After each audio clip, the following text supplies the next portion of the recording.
Before we start today's show, diving into all of the latest Lakers news and rumors, myself and producer Sam Brown were taking a look at the analytics, and we found something really cool, that people watching this channel span all across the globe. So now it's your opportunity to let us know where you're watching from in the comment section.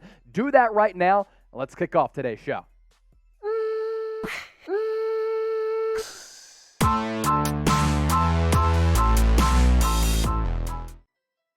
What's good? Welcome in. This is the Lakers Report by Chat Sports. Chase Sr. here with you. Today's show sponsored by Mint Mobile. Cell phone plans starting as low as $15 per month if you head to mintmobile.com/chatsports. You may have heard of them before. It's the cell phone company owned by the famous actor Ryan Reynolds. For those of you living in the LA Hollywood area, you know who he is.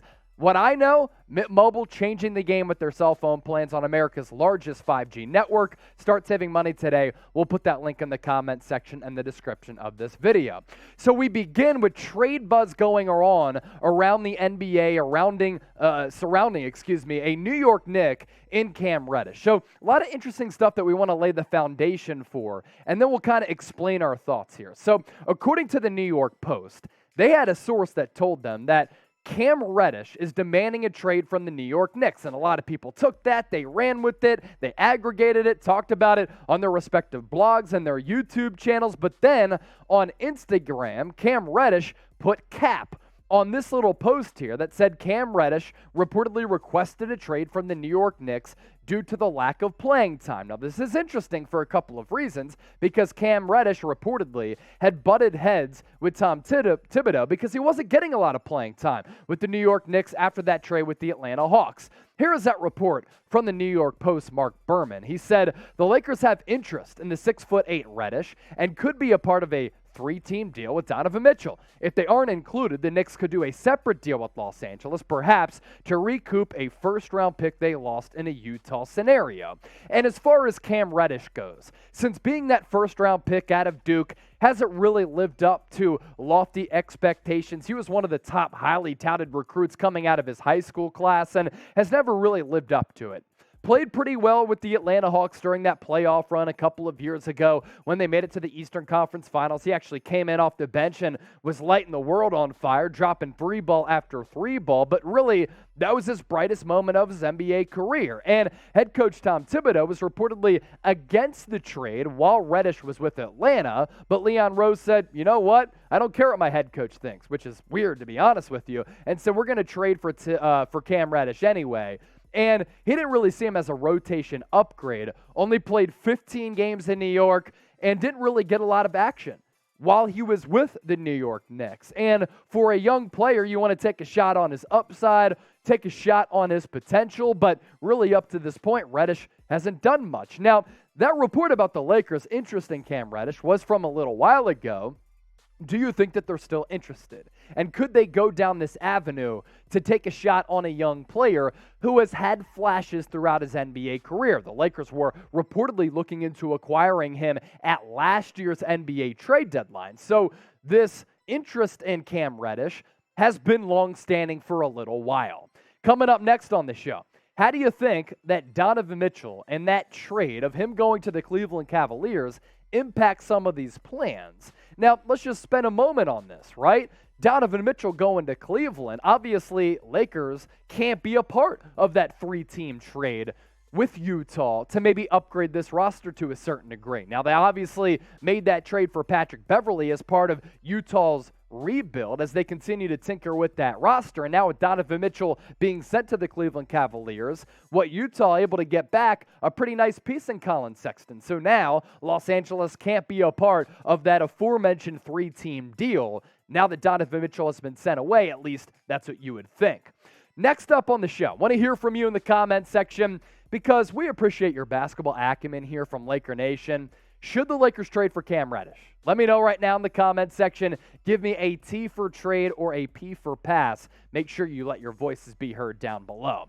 As for what Reddish has been able to do through 3 seasons in the league, 10.5 points per game, around 9 field goal attempts, sub 39% from the field, 32.5% from beyond the arc. At times last year with the Knicks, I was like, man, this guy has some burst, has a little bit of wiggle. He can shoot the three at least a little bit, but the shooting trends for him somewhat concerning.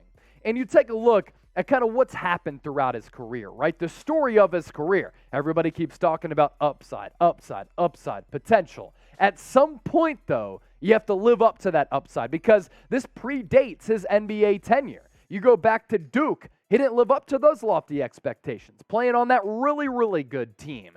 And then he's drafted 8th overall based on the potential. But once again, we've seen the potential in short moments, in flashes, but the consistency aspect of his game has not been there. And he just turned 23 years old today. So it's funny because there's a report from New York Post that he demanded a trade, but then the Knicks tweeted out, "Happy birthday, Cam Reddish." Yeah, here's your birthday present. Now you have to deal with this and put that cap emoji on IG after that post. Why he is intriguing for Los Angeles, though. We talk about the bad, and we talk about him not fulfilling those expectations. The Lakers do still need a 3-and-D piece. They do need some athleticism. They need some youth on this roster, and that's what Cam Reddish could potentially bring. How many times have I said potential today? That's what Cam Reddish has, potential. Just has to live up to it at the end of the day.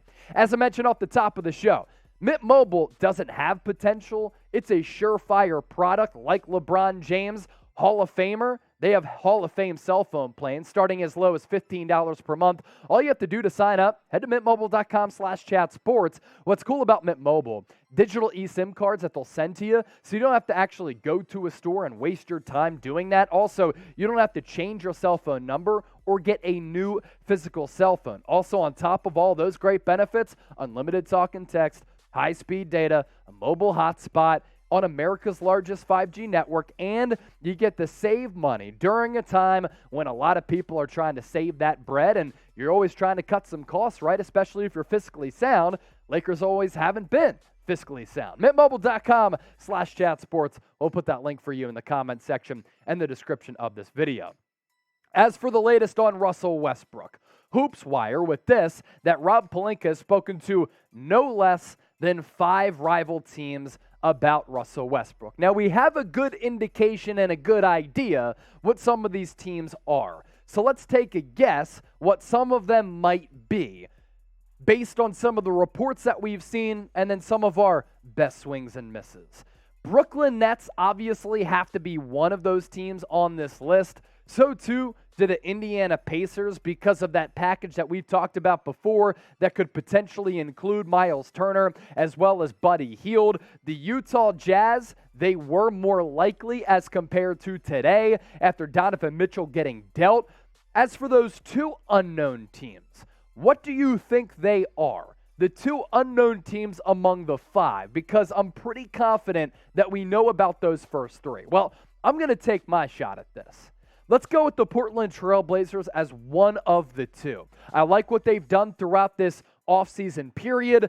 When you have Damian Lillard on that roster, he's not good defensively, but you can rely on him to score, drop buckets, and drop about 30 points per game. But you bring in Jeremy Grant, you sign Gary Payton II, you re-sign and extend Anthony Simons. Outside of that, though, could you use another playmaking guard in Russell Westbrook? Yes. And Portland is trying to win right now. I think that Chauncey Billups would be able to coach Russell Westbrook, who hasn't always been the most coachable player. So Portland Trail Blazers, one of my guesses. And then also another team, the Charlotte Hornets. Jordan Brand athlete was Russell Westbrook and is Russell Westbrook. And we know that Michael Jordan, not a great owner for the Charlotte Hornets, but it's Michael Jordan. Jordan Brand. Can you make that connection? And also, if Russell Westbrook is willing to play the 2 with LaMelo Ball, that's actually a pretty fun team, especially with their announcer who just goes off, Westbrook! He's one of the best out there. Can you imagine the calls, LaMelo as well as Russ? That'd be litty in Charlotte for sure. Now, I want to make sure that you subscribe to the channel because we here at Chat Sports, we're busting our tails to bring you the best coverage on the purple and gold. If you bleed Lakers colors, you support this basketball team, and you want more coverage like this that's interactive, informative, and entertaining, hit that red sub button down below. And as we always do, we show love to the Laker Nation family here at Chat Sports, and those of you who do hit that sub button, Brian Hampton, Adidia, hopefully I pronounced that right, Slodge S, Dikd, Timothy Peterson, and Dean Gilkinson. Appreciate all of you for subscribing to the channel. Let's round out with this. Just a little health update on Kendrick Nunn, who didn't play at all last year. According to the Athletics, Jovan Buha, slower than anticipated, ramping up after missing all of last year. Here is, though, what Kendrick Nunn had to say to Spectrum Sportsnet back in July. I feel great. I feel 100%, to be honest, back to where I'm normally playing at a high level. It's been a while since I felt this good. Wait, hold up, Kendrick Nunn. You're slow to ramp up, but you feel great and you feel 100%. You know how Cam Reddish put that cap emoji on that Instagram post? I'm going to call cap on that because it doesn't look as though Kendrick Nunn is feeling 100% because we haven't seen him back on the basketball floor after missing all of last year. So with that, I transition and pivot to this. Are you worried about Nunn's health? This is a guy who gives you that punch scoring-wise, coming in off the bench. Y for yes or N for no. Nunn's career so far. Guy's a good scorer, man. 2019-2020 with the Miami Heat, 15 points per, respectable shooting number, sub 44 just by a tick from the field, 35% from long range. And then 2 years ago, because he didn't play last year, 2020-2021, once again, right around that 15 points per game mark, little more than 3 rebounds, 48.5% from the field, and about 38% from three. Those right there, pretty solid numbers for Kendrick Nunn. If this guy is able to get healthy, then he could really add a nice little element to this Lakers team. Last year, they had open looks. They had offensive opportunities. They weren't able to find Twine and put the biscuit in the basket at the end of the day. And Kendrick Nunn can at least give you that. Is he a well-rounded weapon and a great player? No. Is he a solid bench piece? Yes. Before we hop on out of here, make sure you subscribe to the channel. I told you, do you bleed purple and gold? If that's the case and you want more Lakers coverage like this, join the family. And as always, appreciate all of you for watching.